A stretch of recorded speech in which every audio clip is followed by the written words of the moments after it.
Welcome to Damsels in Dialogue, a podcast dedicated to female protagonists in fiction, film, and the stage.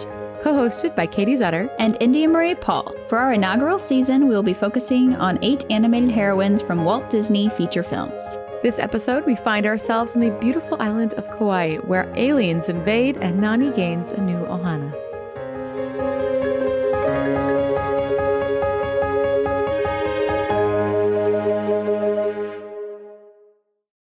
I am very excited to get into this episode. Today, we are going to be talking about Nani. Nani is the big sister to Lilo from Lilo and Stitch, the movie. And I think it is incredibly underrated. And I am so excited to talk about Nani.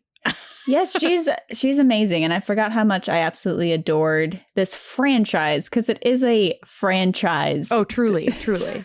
There's so many movies. took over the early 2000s. It did. And I remember watching the series growing up and really loving all these little alien, like they had so many cute little alien creatures, because there's 600 and oh my gosh, yeah, 27 of them, I think, by the end. 626. 626, and then he gets 627 in Leroy and Stitch. Yes. Yes. Because there's another one after that. How did it start, Katie? How did all of this get going? Because it's not based on a novel or like a classic literature. It's not based off of anything, really. It's based they had this idea, a loose idea for a story that they wanted to make. And actually, when they were looking at making it, they had actually looked at rural Kentucky and Kansas as options before they landed on Hawaii. And also the original story, because this is totally based on nothing, if that makes sense, it does evolve into much more than I think its original premise. Its original premise was just an original story where this alien lives in the forest and is dealing with its own isolation. It was a kid's book, and that's originally, right? I think it was Chris Sanders is the co-writer, and he had I was listening to a couple of podcasts on this because I'm falling in love with this medium, and it was a kid's book he was pitching in 1985.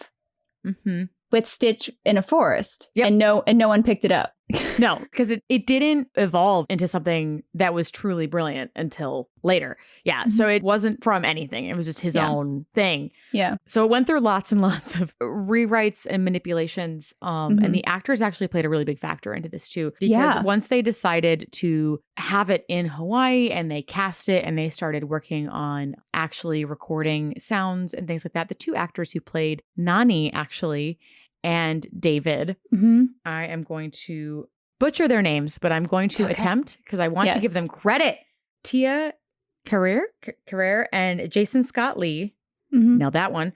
They actually went to the director and helped them rewrite a lot of their lines to make it fit the colloquialisms of Hawaii. They're Hawaiian. Yes. Nice. Yeah, they definitely had to help rewrite things to throw that in there to make it really feel like they were in Hawaii. On top of that, Ohana was not a part of the story at all either when they first wrote it. That's crazy. Which is insane because that's literally the point of the story. Yes, it is. So when they finally picked Hawaii, they flew out to Hawaii, scoped out locations. They landed at Kauai and specifically Hanapepe, Kauai. And as they were walking around this town, the tour guide, in classic Hawaiian, they're referring to everyone as cousins and talking about Ohana and everything. And the writers were very, this is something that they had not seen before. Yeah. It's culturally very different than the mainland states. And so they were very inspired by it. And actually this tour guide and how they expressed the relationship of the community inspired the main story and main purpose of this movie, which I think is very, very cool. I really, really like that they truly ran with the culture. Yeah. In this movie. It's really, you can tell that everything is kind of influenced by Hawaii with the watercolor backgrounds. It is one of the only watercolor backgrounds. It's that and Dumbo. Yes. it's so bright and it gives it this nostalgic feel because of that. Like, you just don't see it done in any of it. And something that I came across was that every alien looks like a marine life creature. Like, that's which is very ironic considering that they cannot survive in water. A lot of them cannot. Yes. It's like the island itself influenced the entire story, which is beautiful. Yes. It was also the first feature-length animated film set in Hawaii. Yeah. Something specific to Nani is in very early screen tests, which actually on Disney Plus, if you watch the extra content from Lilo and Stitch, you can see scenes that they had to rewrite because in the early screen tests, people actually thought that Nani was the mother. Oh. And not the sister. Which me, as an adult watching that, even watching the original scenes, I'm like, oh yeah, that's the sister. Yeah. But, you know, for kids who haven't maybe developed that relationship yet with their siblings, or maybe they don't have siblings, they may not have caught on. So I thought that was very interesting that they did have to rewrite a few things. They wanted to be very, very clear that this was a sister relationship. Which is very important to the story and really important to both of their characters, I think. It is very clear. So whatever they rewrote, it definitely works. And the age gap, I'm sure, is hard for some kids to understand, too, if you don't have that. Right. Oh, totally. Definitely recommend watching that scene because it is very cool for Lilo's development too. If you watch that extra bonus scene, it's the bedtime story scene and it's just rewritten a little bit. But I want to keep things really specific to Nani. So there's a lot of more fun facts that we can talk about later about the film. But a little background on the location and just a very brief background. As I mentioned before, it's from Hanapepe, Kauai. On the town of Hanapepe on the island Kauai in Hawaii. Yes. That took me a bit to like get through, like because that's not a thing where the topography of how Hawaii is built. Which is very interesting because if you watch the film, sometimes it shows that it's on Kauai. Sometimes Gantu is like looking at it and they're on the big island of Hawaii. It's you know, it's a little wishy-washy there, but it was definitely based on Hanapepe, Kauai. And I looked up their population actually because I wanted to see what it truly was based off of. And in 2000, there was only 2,153 people. It's like 70 some households. Wow. So, which really is shown when Nani's looking for a job because she knows everybody. Yeah. And knows everybody personally. Like she knows that woman who is hard of hearing. Oh, yes. Like is hard of hearing. Like and the hard of hearing woman knows Nani very well. Like you know, like, all of those things, they're all very close because it is such a small town. Also, I looked up the visitors of Hawaii and specifically because it is a big tourist thing. And that is a big topic of discussion with Hawaii in general. And it is something that they do show in the film. It is heavily tourist. Almost all of the jobs there are based around tourism. And the island of Kauai itself has, in 2000, it had its 13.2% of its domestic, and then only 4% of the international overall. And most of that 39% was from the U.S. West Coast, 29 was from the U.S. East Coast. So like tons come from the United States. So I thought it was very accurately portrayed that there was a very clear visual representation of the guests on the island, if you will, were for the most part all white, which I think was a very accurate representation based on the stuff that I looked up for that island. And it did make a very clear visual of the people who were native to the island, which I thought they did a really good job. Something that we'll talk into later is I really love how Nani is drawn. Me too. She's still beautiful. She's still young, but she is built bigger in a great way. I think they did a great job. Everyone's eyes has that subtle up tilt that is very prominent throughout the islands. They did a really, really great job. And so I thought that divide between the tourists and the native people of Hawaii and that town were very accurately represented.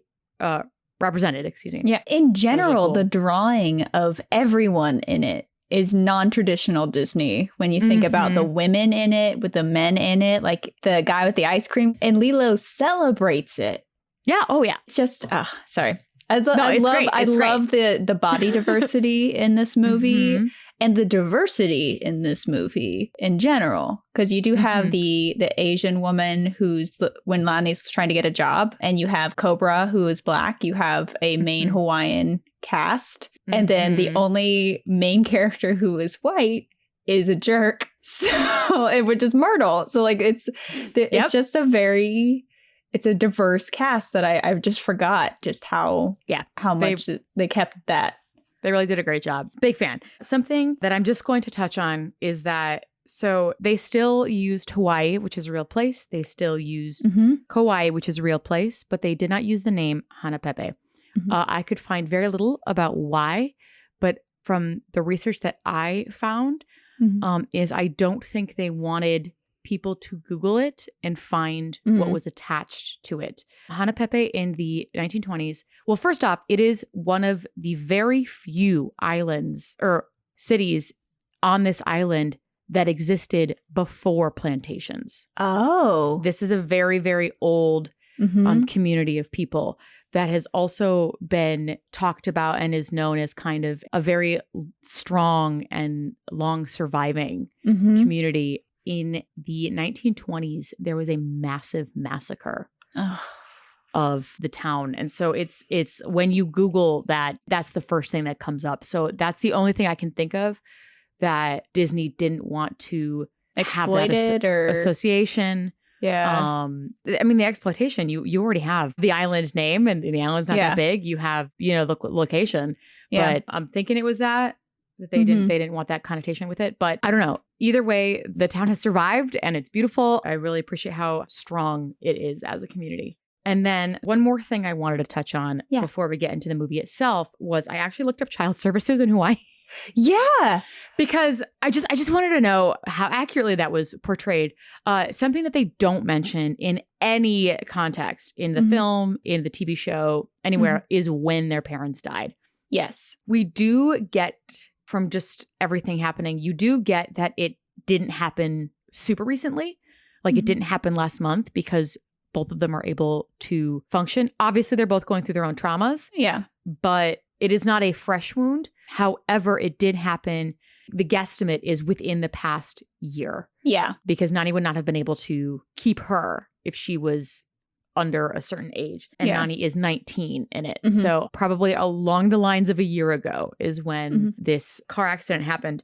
And in Hawaii, their top 3 things that they really focus on is child safety, the child's well-being, and children in a long-term stable home with stable relationships. And I think that is very much depicted because when you first meet Cobra Bubbles, this is not the first social worker that Nani has run into. It is very clear that they have been watching her for a while now. Yeah. And he's just, as he says later, they send him in when things are bad. Yeah. Yep.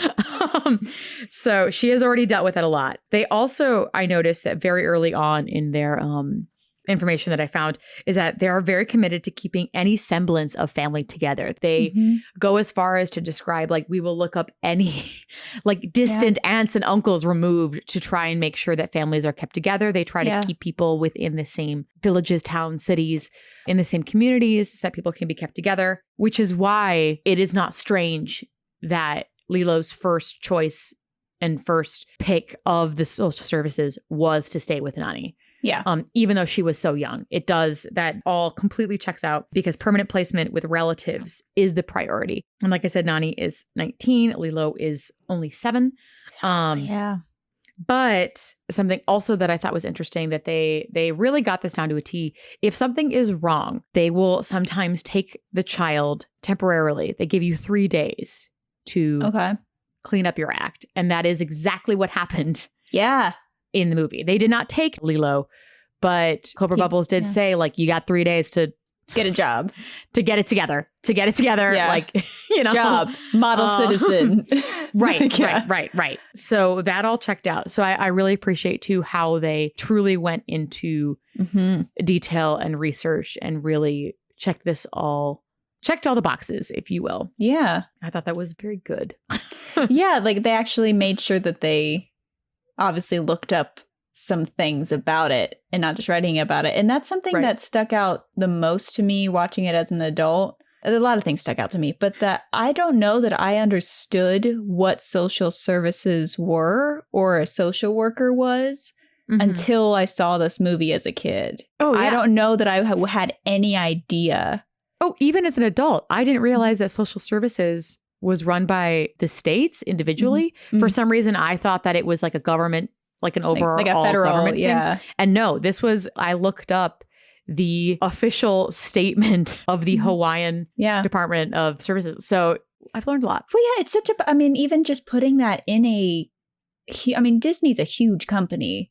And for it to release a feature film with a family that is going through social services, not just been through loss, and there's not a whole bunch of Disney movies set in today. And this is very much today. There's phones, there's consequences of today. Like it's so interesting. Else they do with family that I really appreciate is that a lot of Disney films have broken families. Yes. However, a lot of Disney films do not talk about the fact that they have broken families. I mean, look at The Little Mermaid.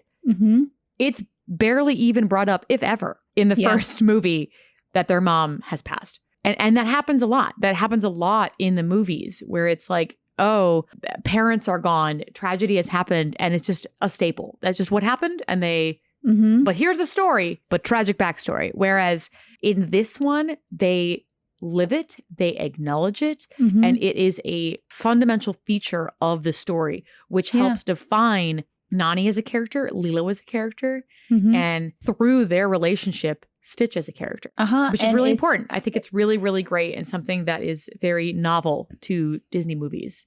Yeah, it's something that is actually dealing with the healing process. Because before this, you have Snow White loses both of her parents because she has a step queen, and you don't really talk about it. She's just sad, and then she's this like perfect little beautiful princess. And Cinderella, she loses both of her birth parents and then has the evil stepmother, and the godmother saves her. There are a few of no parents. Oh, there's lots of tragedy in Disney, and they don't bring it up. It's usually I'm in an evil situation or what have you. Whereas it's magical. There's something that right. This is truly just a broken family that they acknowledge that that's healing, and they love their little broken family by the end of it, and they acknowledge it and they love it. And something that's we're kind of moving into like the movie itself, but and we can. Good.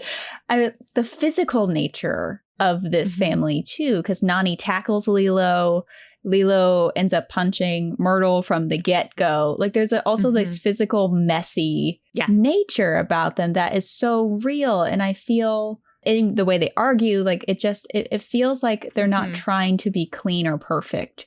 And I feel like as a kid, and I think for other kids, it could be something that you actually can connect with and feel like you can put yourself in it, that Lilo is very flawed, that she's trying to be better. The way they use good and evil is so like goodness and badness levels that it's so helpful to talk about with kids, because you're like, your badness level is like this today. Can we work on it? It's just it's a really productive way to talk about actions that are definitely like her physical. Lilo punching Myrtle in the face for probably years worth of teasing. Has a defiance disorder. Ooh. Yeah, she has a so they've not confirmed that she is neurodivergent, like on the spectrum. However, it is widely accepted that she is. She stims, she does a lot of things that would go along with that. But some people have analyzed her, and she has they both have different, almost like PTSD style things. And hers there is an aggressive disorder that also happens a lot with younger people who go through trauma. That people have said like, yes, this is what she is. She is portraying, which is great. I think Lilo is a wonderful representation of neurodivergency and everything, even though Disney hasn't come out with it. I mean, that's what it is. But as much as we love Lilo, this is about Nani. And I really want to focus. Oh, no, you're good. We love Lilo. But I really want to focus on Nani, because something that you had mentioned, the physicality of it, this is also an incredibly realistic depiction of siblings. Yes. Incredibly realistic. I wrote down, I called it the sister scream. Yes. After the classic, go to your room. I'm already in my room. And, which is a hysterical line. But then when they both separately scream into pillows, like what a sister thing to do, where they both, and they constantly, have these ups and downs, which is such a sibling thing, where 1 minute you're yelling at each other and you're so angry because you can. There's boundaries you can kind of break with siblings that you can't with friends and parents and things, whereas siblings, you can tackle them and that's okay. You can't hit Myrtle. That's not okay. Yeah. But you can slam the door on Nani's head. Like, it's a sister. It's all right. You know? Well, and you see them like, her like pretend dying on top of her. That's such a what a sister thing. Yeah. What do you mean? It happened yesterday too. Yeah, like you forgot? It's so sweet, and you just see them kind of playing into each other, and you see them. You just see a full picture of family life because you have the love for each other, you have the screaming, and as an adult, I see Nani scream into that pillow, and I'm like, that's a real mood. Oh, like that's just a real mood. Oh yeah. Raise your hand if you've done that before. Me. 100%. Like it's such a relatable thing, and as a kid, you see it and have done it as a child. Oh yeah. And the screaming is never. They might yell at each other, but you always get the sense that it's just letting out of a frustration that has absolutely nothing to do with hate towards each other. No, and they both apologize in their own ways. In their own ways, they both apologize for any outbursts they have, which I think is incredibly important. Yep. Because yes, they're upset and yes, they get frustrated. But at the end of the day, they both, at the beginning, less so. By the end of it, they have a lot more understanding of each other. But even at the beginning, they have at least a little bit of understanding of what the other is going through and that this may be a misunderstanding. Well, yeah. And they both know that they're healing. Yeah. Like they both know it. And that's why it's so heartbreaking to see them come together. Like when they do apologize, it's beautiful, heartbreaking. Like it's just, I had so many emotions watching this, even when they finally reveal about the parents. And I don't think this is the full reveal yet, but you get the first hint of what actually happened when Lilo says, I liked you better as a sister than as a mom. Like that's just so like, yeah, she misses having a sister. And Nani's like, yeah. Nani doesn't want to be a mom either. Yeah, it's like, and they both like lay back in the bed and are like, like they're trying to figure it out. Right. And I really appreciate Nani for a lot of reasons. I grew up as a big sister as well. And my younger sibling went through a lot trying to discover themselves and had a hard time doing so. And that's totally valid and fine. But I related to Nani a lot because it's like, both Nani and Lilo, all of their actions from their point of view are 100% correct and not in the wrong. Yep. But them together occasionally have these moments of misunderstanding, which makes it so realistic. And something that I really, really appreciate about Nani is she is truly doing everything. She does nothing for herself. She turns down, and we will talk about this later because David, I adore him as well. Yes. She turns down David, who is arguably one of the best Disney men written, which would be something for herself.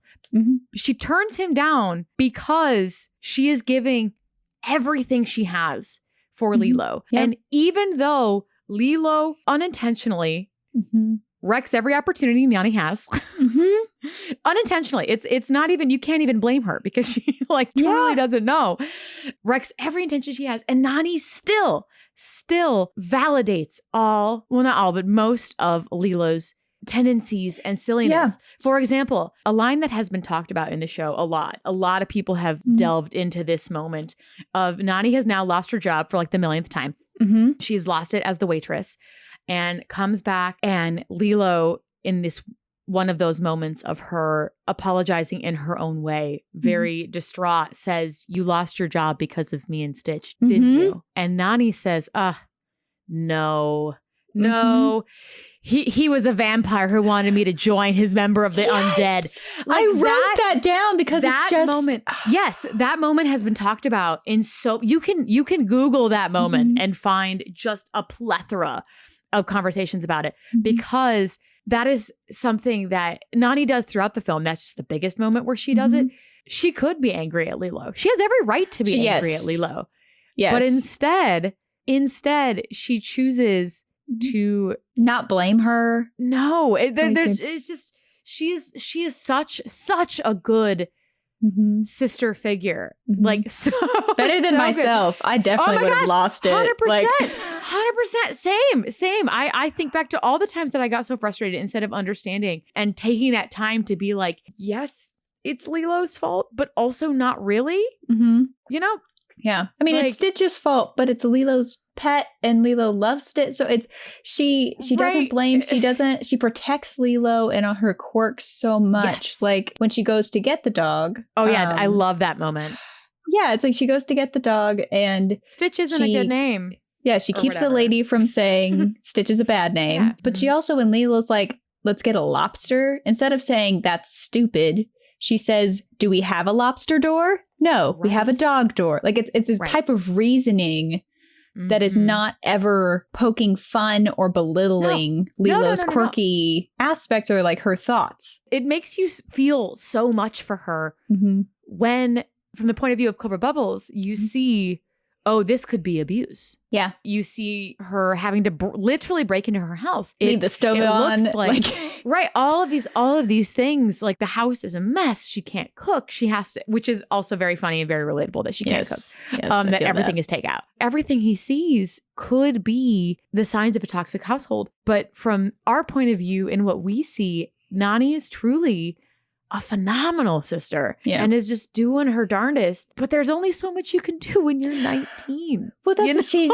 I was thinking about this morning and the fact that she is 19. Alone. She's alone. Has no family. There's clearly no aunt or uncle coming to help. There's none. They have no other family. It's just her and Lilo. And she wasn't able to go off to college, if that even was a thing. Like, this is 2002. And yes, because when you look in her room, something I also brought up, the moment when you walk in her room, she has trophies everywhere. Does she? Everywhere. She has trophies and medals. She was an accomplished dancer. She was a very accomplished surfer. Yeah, you see that a little bit. She has surfing trophies in her room.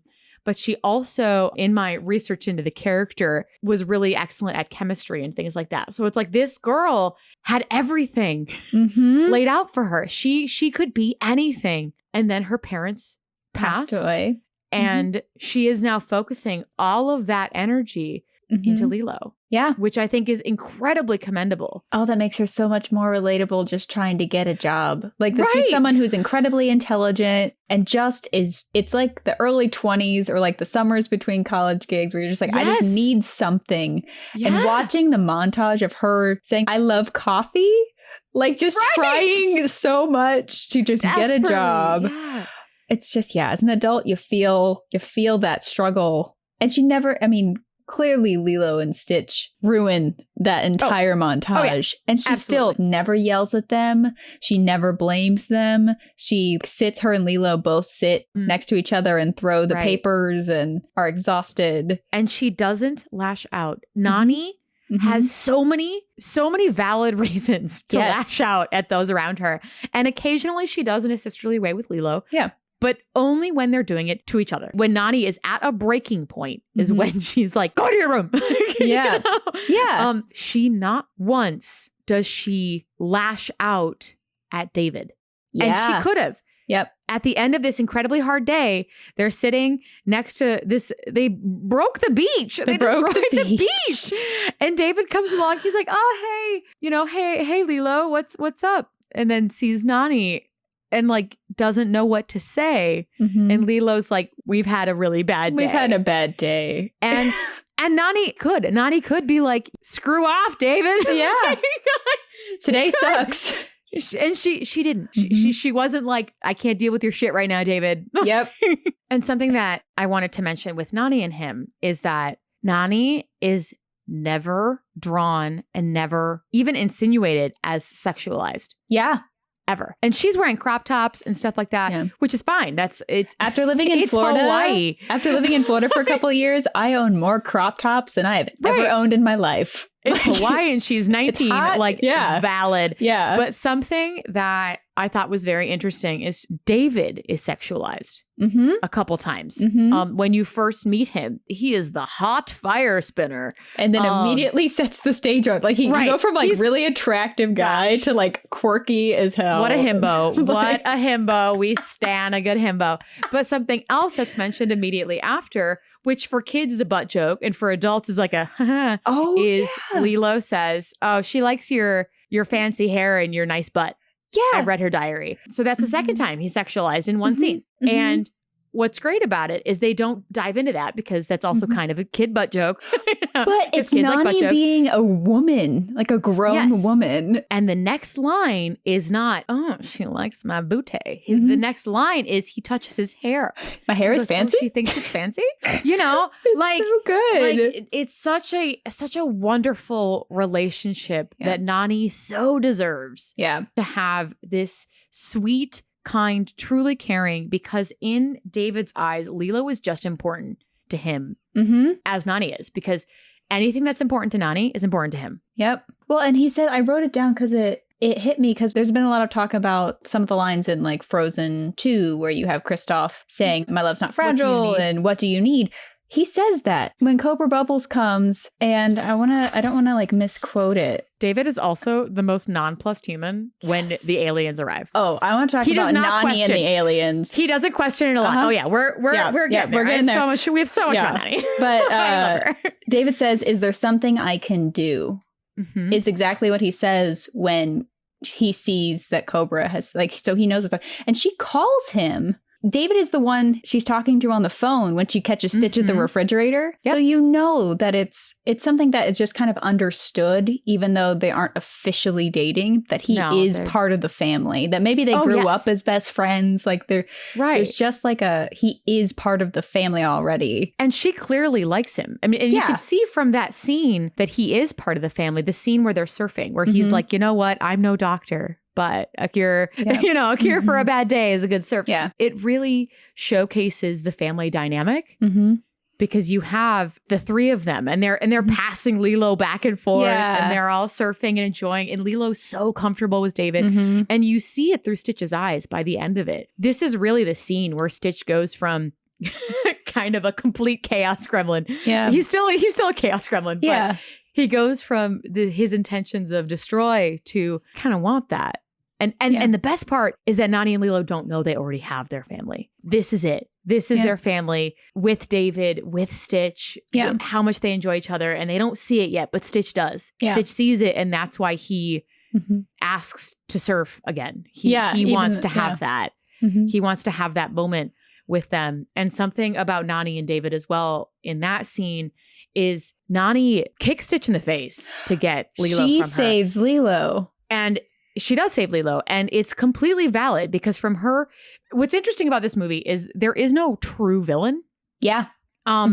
Everybody's actions are completely understandable and right when looked at from their side. Yeah. There's antagonists, but there's not villains in this. No. And so like that moment of Stitch, she doesn't understand what's happening. She just sees her sister, which is very brave of her. She sees her sister being dragged under the tide, kicks him to get her, saves her, calls out about it. But David doesn't see that. David just hears Nani talking about it. And he still risks his life to save Lilo's dog. To save Lilo's dog. Yep. Well, this kind of brings me to one of my biggest points that I wrote down is that the storytelling and the writing of this film is so tight. Because there is like 4 subplots going on, but I never felt cheated of any of them. The comedy is super tight. They had the ability to do a little bit more of the old school bits because of aliens and their comedic drawing. Stitch is such a chaos gremlin, so you can get all of that classic humor. You can get that out. And something that I discovered about this is that it was a economically low budget film. So this is the Florida studio when there used to be a Disney Florida studio. The first film they did was Mulan. And there is a Mulan's Walk Chinese restaurant, which I loved. And her posters in Nani's room. Yes. Yeah. So I love that. But it's the same group of people. This was their second feature film. It was the Florida studio. So they're away from the executives. And then the co-directors and writers promised a quick turnaround and a low budget so they could do this film. So this film was $80 million, low budget, smaller team, quicker turnaround. And they made $273.1 million worldwide. So it devolved into multiple movies, into an entire TV show. I mean, like we talked about earlier, this was a staple of the early 2000s. This took over. Some people might consider it underrated because it's not at the forefront. Like, it's not a classic feeling because it's not a princess, but it made its money. Like, it was very beloved. I really think that what happens when you give a good story with an important message and you have LA executives who aren't in Florida all the time, they kind of left them alone because it was a low budget rather than they're spending all the money on it. So they could be a little more hands off of it. And then you have a team that's passionate about it. And listened to actors and listened. They truly listened to the community and to Hawaii as a whole, which is really, truly helped make this. Yeah. And it's interesting that it's two guys who wrote it because I think the sister relationship is really well depicted. And you can just tell that like everything is tight. It's all intentional. And like even the frog gag, like you have the frog gag in the beginning and then he comes back. Like you have like everything is put in with intention and you have the ducklings. The ducklings are put in and woven. Much. Every minute is intentional and it just feels like someone really took the time to think about what's important and to make it about the central theme. Because you have so many subplots. You had Jumba and Plinkley trying to like get out of all their... Jumba's trying to not go to jail. Plinkley's this earth expert. You have Gantu, who is a captain of the guard who tries to just do his job. You have an entire alien world introduced. You have the social worker. You have Stitch trying to find his own family. And who didn't feel something when he just is in the middle of the forest saying, I'm lost? Like, you have so many subplots that are just so tightly woven around the central idea. And it's just beautiful. And I just really appreciated that as a storyteller, just seeing how you can get all of these characters to not feel two-dimensional. Right. And to have a full subplot and a full story. And the David it's a subplot. Her romance with David is like fifth down the line of like what's happening. But it's still fully, it's fully developed. Like, I really enjoy it. And I did want to mention the aliens. Yes. Nani with the aliens before we get on to some other some more of the franchise. Yes. This whole time, Nani, how she may not believe the same things that Lilo does, she still plays into it. You know, like when she talks about, oh, you're an alien, blah, blah, blah. She's like, She goes with it, even though she may not believe it, which also isn't a testament to her relationship with Lilo. But when the aliens do show up, she is understandably terrified. Yep. Yes. But that is quickly overruled by her desire to save Lilo and to have her. The past potentially year of her life has been dedicated to Lilo, and Lilo's now just been captured. And she's with these terrifying aliens, and she's scared for a minute, as she should be. It would be weird if she wasn't. Yeah. I mean, David's a himbo, so we'll give him that. Yep. But she immediately, she yells at them. She demands answers from these alien, like, just put yourself, like, this is real time, and they're real terrifying. place. They're huge compared to her. Yeah. And she's just like, where is, like, it's so, I didn't remember that she was even involved in the rescue. Yeah. And she hits Stitch. She's like, I know you can talk. She instantly believes everything Lilo has ever said. Yep. And I know you can talk. You tell me right now where she is. It is so, it's like she's taking out all of the pent up anger that she's had for the past year now on this indestructible little thing. Gremlin. And she also pushes Jumba off of Stitch when he says Ohana. Like this big alien guy is like, no, pushes him away and says, what did you say? And he says Ohana. She unfazable at that point because it was more important to figure that. It's like, I'm going to deal with this alien thing later. And we just need to get Lilo. And that she has a breakdown when she realizes Lilo is away. And a completely justifiable breakdown, a completely real, ugly breakdown in the middle of this. And that is what changes Stitch's mind. Yep. He was very upset that Lilo was gone, but he did not offer up or even attempt to fully save her until he saw Nani break down. That's what he realized, that the final cherry on top of Ohana and someone caring that much about somebody else is what he wanted as well. Yeah. And Lilo had it. Yeah, it's just such a beautiful concept that isn't really in the mainland culture. There is there's like the found, I love the found family idea. And that's exactly what this is. Yeah, it's completely that. And it's on such a level of community that we don't really get to see in more of the US mainland culture. Yeah. It's very me, but that you find and you see. I think people love Stitch because you really see him learn what's important and you see him find that family, and it's messy. I mean, she ends up with a house full of 3 aliens. Well, and you know that Lilo she nails the door shut at the beginning. This is not the first time this has happened, because Nani immediately knows what to do next about it. Right. And how to break into the house. So you know that she has dealt with this, and the community probably, in the other movies, you kind of see the community knows Lilo and knows kind of what's happening. And well, it's just going back to the original thing. It's a small island. They all know each other. They're all friends. I mean, there's an episode where you meet Myrtle's mom, and Myrtle's mom is very sweet. She's so very nice. Sweet. Myrtle is terrible. Myrtle's awful. Everybody knows that. Yeah. Well, here, now that we're getting on to new things, oh no, it's good. Let's jump to Lilo and Stitch 2. Yes. With Nani. Something that I thought was really cool about Lilo and Stitch 2, it was very much the unpacking of mom. Yeah. It really dealt with that. And before we officially move on, the most beautiful scene that I know it's going to be okay because I've seen it since I was, it first came out. I just bawl like a baby at Aloha Oi.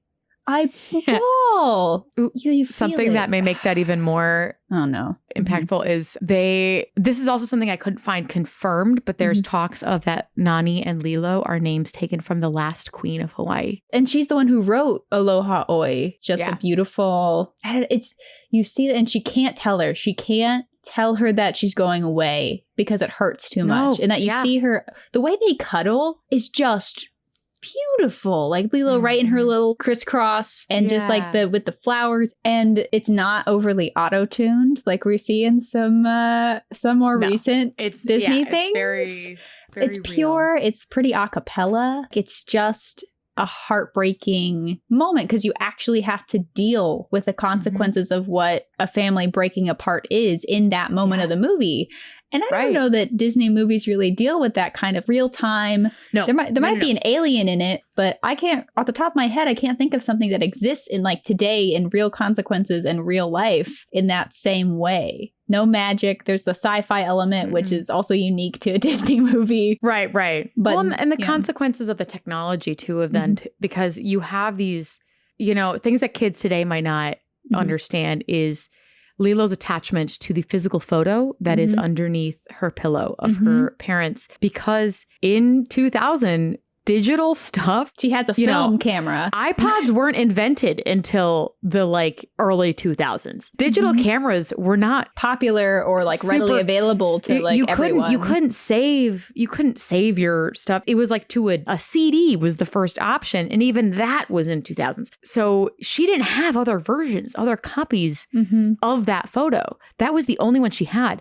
So going off of what you said, there's all of these things that have very real consequences that can't be just fixed. Magic can't, the aliens can't fix that photo being broken. Yeah. Their family being ripped apart. Yeah.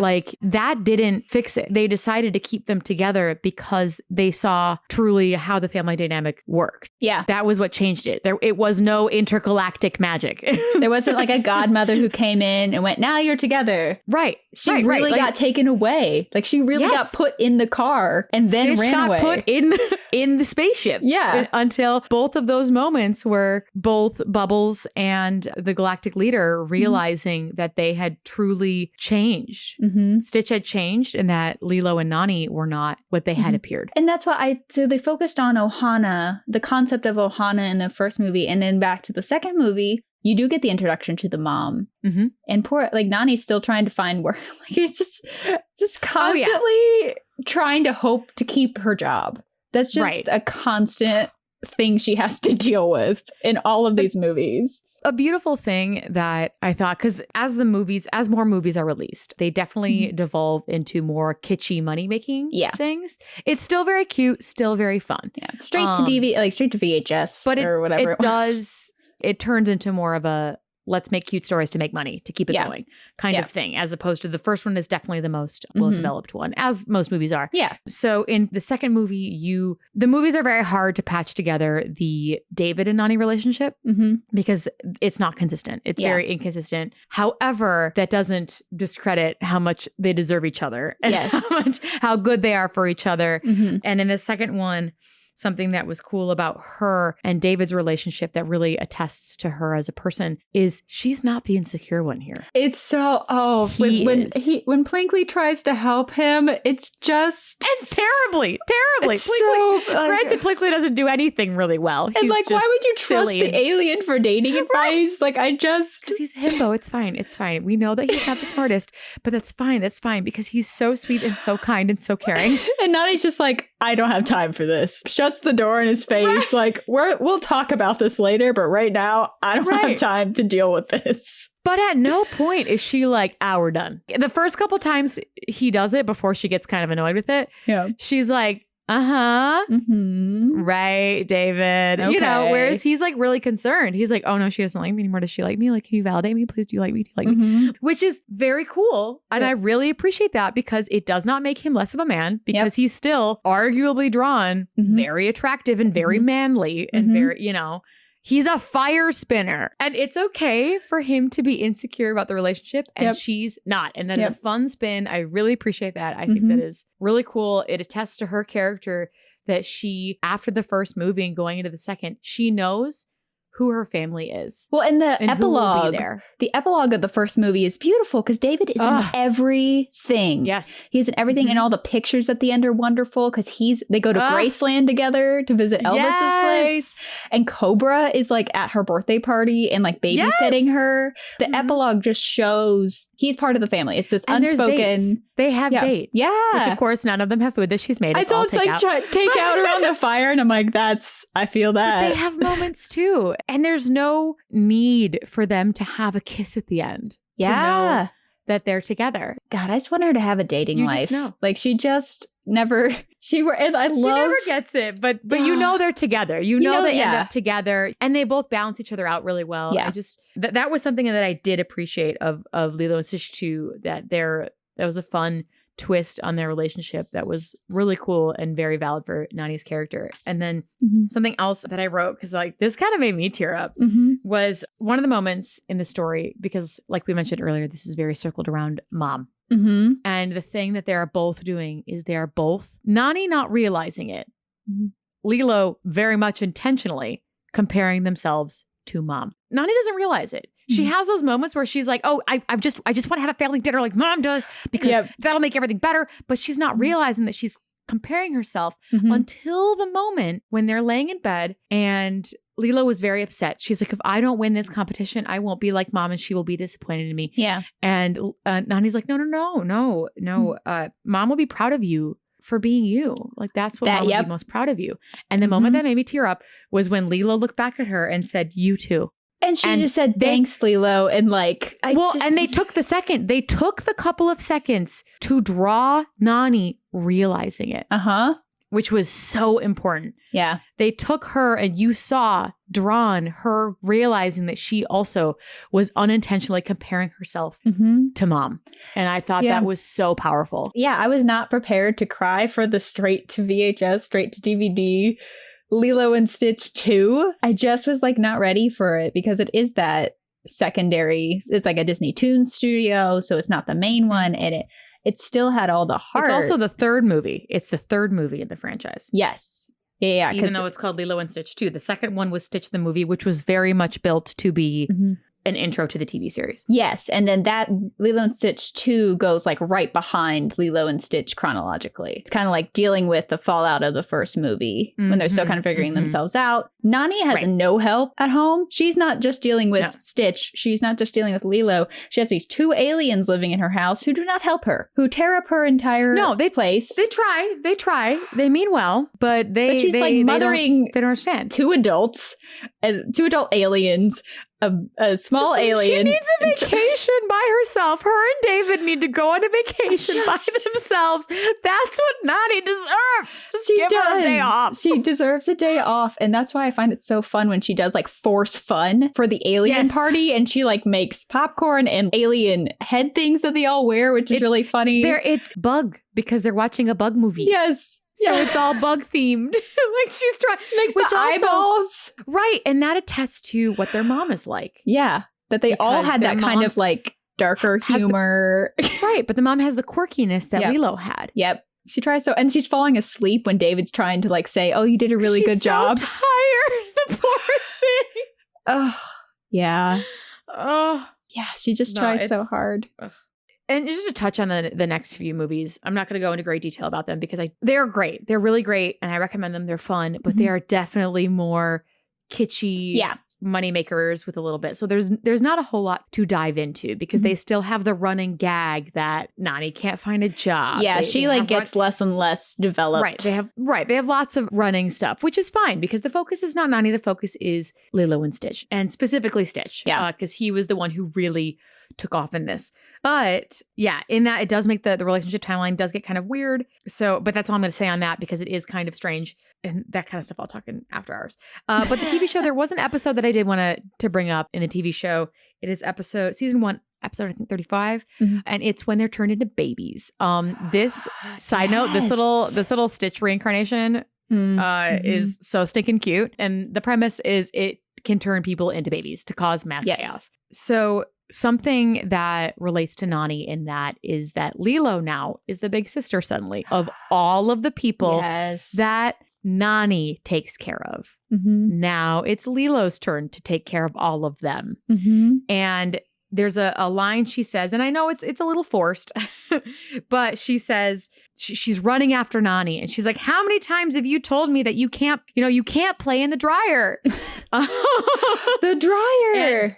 And we'll get to that in a second. Yes. Or I don't know, is it an after hours thing maybe? That might be an after hours thing. Yeah. Ooh, I know that's something that everybody knows about, but she says that in the TV series. She says, you know how many times have you said that? You've told me, like, you can't do that too. And it's her getting a taste of her own medicine, kind of a taste of what Nani truly has to go through.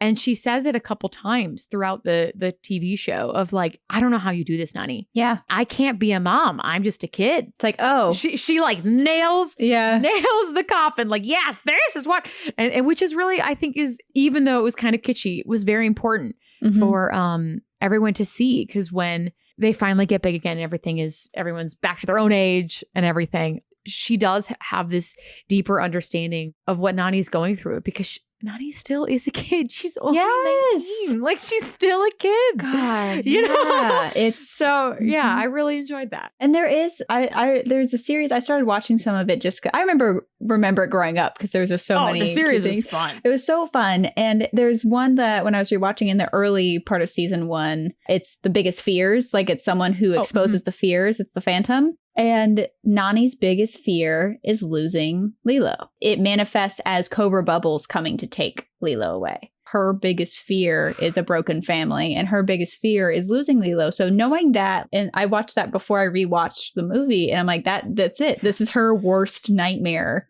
right now is coming to fruition. And that's why she's yelling at Cobra and saying, and she says, I am the only one who understands her. Because she knows that Lilo is different. She knows that like Lilo deals with things. Like, she thinks a fish controls the weather. So she gives him Peter a sandwich, which I know there's a whole theory behind that. The Pudge theory. Yeah. And it's you see her live out her worst nightmare, and she still doesn't like lash out at Lilo or David or walks she away from the aliens. She yells at the aliens, and they deserve it. But even then, she yells at them to demands, like you said. Goes on a spaceship. Like, just goes on the spaceship. And I love the amount of outfits that they have in this, too, which is so realistic. Yeah. I know this is a side note. Nani has so many different outfits. Like, they actually have closets. Lilo has the same outfit. Oh, yeah. But Nani constantly is changing. And like seeing her cry over her cereal before Lilo gets taken is heartbreaking. And then seeing her put on a positive face. Like she constantly is putting on a positive face. But for that one little moment, you see drawn in her eyes, like that rim of water that she then wipes away when Lilo walks in. Like, I love Nani. She just deserves the best. I think she's definitely someone to look up to and someone you want to win. You just want her to get what she deserves. She's relatable. She's a really excellent role model. Yeah, I do think she fits the heroine aspect of characters that we're going for in this season. And you see her decisions do move the plot forward at different times, like choosing to get Stitch. She does save Lilo from Stitch in the water. Like David doesn't save her. And David doesn't save Lilo.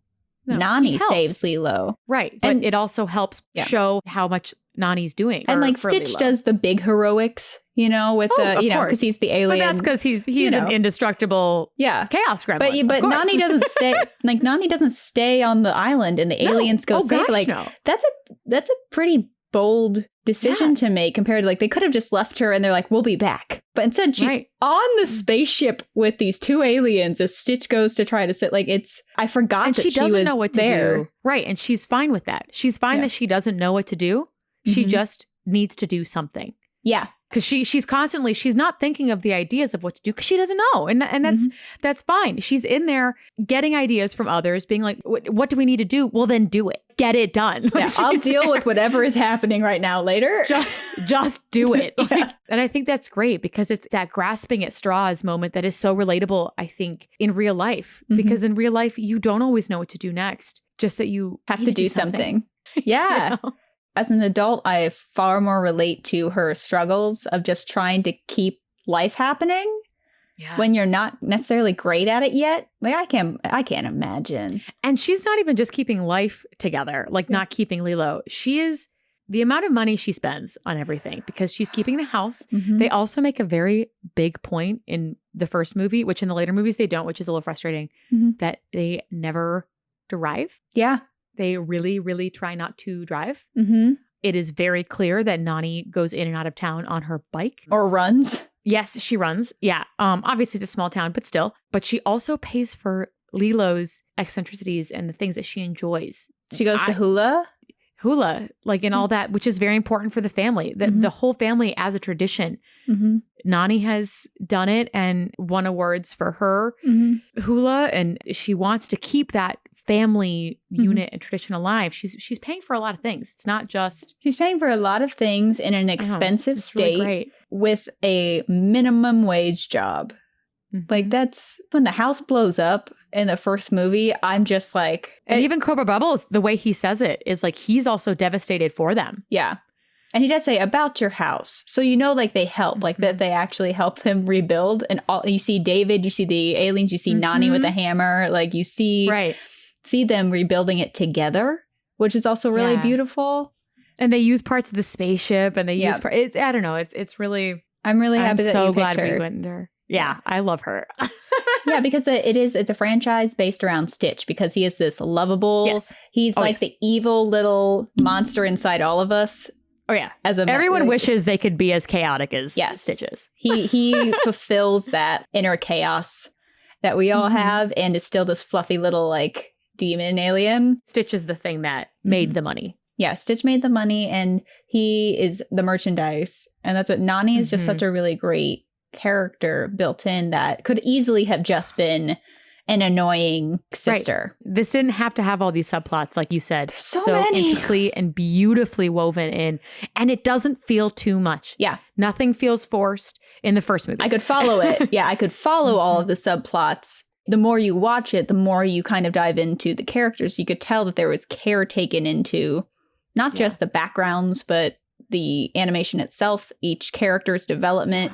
The fact that, we'll talk about more, I have a lot of thoughts about this for the After Hours episode, which I hope you all check out, is Plinkley's drag. Plinkley, I have a lot of thoughts. And that Jumba, the bigger alien, tries it on in the movie. There's no like judge. It's just like, there's a lot of, I think, really positive things that I probably missed when I was first watching it and looking back. And this is an 02. I believe it was released in 02. It was 02. Stitch the movie was 03. Lilo and Stitch 2 is 05. The TV show went to 2006. All the 2000s. It's all the 2000s. And so it's still like, that's, 18 years ago it was released. And they still have a lot of really positive characters in it. They have positive men in it. Like the main men are the aliens and David. So you have the very positive male role models in this too, even though they're evil geniuses and they're quirky and weird. Like, but it's the hula teacher too. Yeah. He is so patient.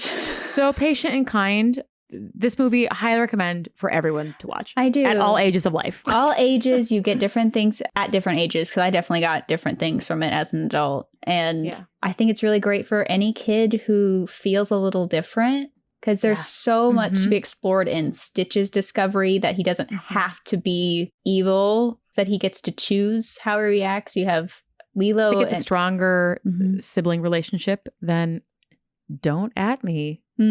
But it's a stronger sibling relationship than Frozen. Yes, I 100% agree. I do like them. Don't get me wrong. Oh, yeah. We will discuss Frozen later. We will get there. But it is very accurate. It's probably the most real feeling Disney movie that I've seen so far. And I think they really did a good job at making it as honest as possible and as messy. Right.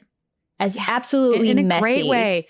Because life is messy. Life is messy. It is, and which was what makes them so relatable. Yeah. So I'm so glad we talked about Nani. She's easily becoming one of my favorite female heroines of Disney. I agree. I'm right there with you. Thank you all for listening today. Yes. And we'll see you next week. Thank you so much for joining us for this episode of Damsels in Dialogue. Tune in next week as we travel back to the 18th century, let down our hair, and explore the many adventures and origins of Rapunzel. If you enjoyed listening today, we'd love to have you subscribe to this podcast and share with friends. If you really enjoyed our discussion, you can find more behind-the-scenes content, a peek at our research notes, and even entire bonus episodes on Patreon. Each month, we release a full After Hours episode where we discuss the movies we cover in each episode unfiltered and unrestrained, along with behind-the-scenes extras and notes. You can reach us on social media. Links to all our platforms can be found in our About section. Until next time, this has been Damsels in Dialogue. Have a nice day. This podcast is sponsored by Royal Princess Parties, LLC, and is produced by Hello Out There Audio, part of Hello Out There Productions.